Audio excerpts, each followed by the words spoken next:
नमस्कार, म विक्रम बाबु केसी। आज म वास्तुको बारेमा केही कुरा जानकारी दिन्छु। अस्ति पेजमा भिडियो राखिसकेपछि धेरैले यो इन्ट्रान्स चाहिँ कस्तो हुनुपर्छ, कहाँ हुनुपर्छ भन्ने कुरा गर्नुभएको छ। सर्वप्रथम त वास्तुको अब इन्ट्रान्सबाटै कुरा गरौँ। हामीले मोडर्न वास्तु अथवा साइन्टिफिक वास्तुमा इन्ट्रान्स चाहिँ हाम्रो 32 वटा हुन्छ। त्यसैगरी हाम्रो डिरेक्सन चाहिँ 16 वटा डिरेक्सन हुन्छ वास्तुमा र 5 वटा एलिमेन्ट हुन्छ। त्यो मध्ये अब प्रत्येक डिरेक्सनमा 8-8 वटा इन्ट्रान्स हुन्छ। जस्तै हामीले इस्ट डिरेक्सनमै भन्यो भने E1, E2, E3, E4, E5, E6, E7, E8 8 वटा इन्ट्रान्स इस्ट डिरेक्सनमा हुन्छ।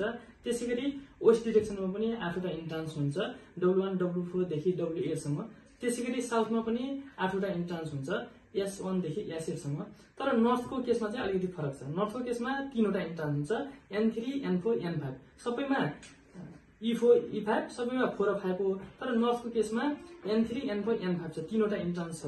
र हामीले सबैभन्दा महत्त्वपूर्ण बुझ्नुपर्ने कुरा के हो भने हामीले जस्तै वास्तुको रेमेडी गर्यौं अथवा वास्तु मिलायौं भने भित्र रुमहरुको सबै वास्तु मिलाउँदा पनि यदि इन्ट्रान्स मिलेन भने त्यसले हुने प्रभावकारितामा अलिकति कम हुन्छ।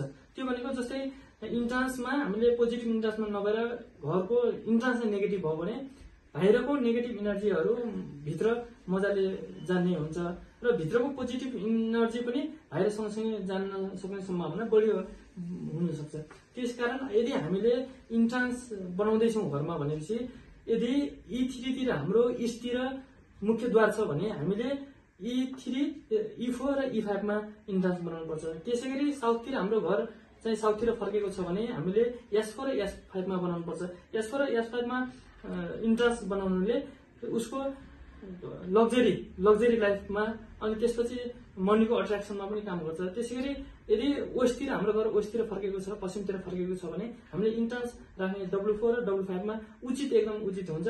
त्यसैगरी यदि हामीले नर्थतिर घर हाम्रो नर्थ फेसिङ छ भने हामीले हामीले N3, N4, N5 मा इन्ट्रान्स राख्न सक्छौँ। यदि हामीले इन्ट्रान्स मात्रै मिलाएर अरू कुरा नमिलाउँदा इन्ट्रान्स मात्रै मिलाउँदा घरको इन्ट्रान्स मात्रै मिलायौँ भने त्यसले धेरै चाहिँ ठुलो पोजिटिभ इनर्जी भित्र आउने, पोजिटिभ इनर्जी बाहिर जाने, पोजिटिभ इनर्जी धेरै रिसिभ गर्ने सम्भावना एकदम बढेर जान्छ। त्यही भएर वास्तुमा एकदम इम्पोर्टेन्ट इन्ट्रान्स मिलाउने कुरा चाहिँ इम्पोर्टेन्ट हो। पहिला अब यो वास्तुको इन्ट्रान्सको बारेमा अथवा वास्तुको बारेमा केही कुरा जिज्ञासा छ, केही कुरा सुन्नु छ भने मेरो कमेन्टमा गएर कमेन्ट गर्न सक्नुहुन्छ र हजुरका जिज्ञासा अनुसार मैले अर्को भिडियो त्यसै गरी अपलोड गर्नेछु। यदि भिडियो मन परेमा लाइक, कमेन्ट र सेयर र सब्स्क्राइब गर्न नबिर्सनु होला।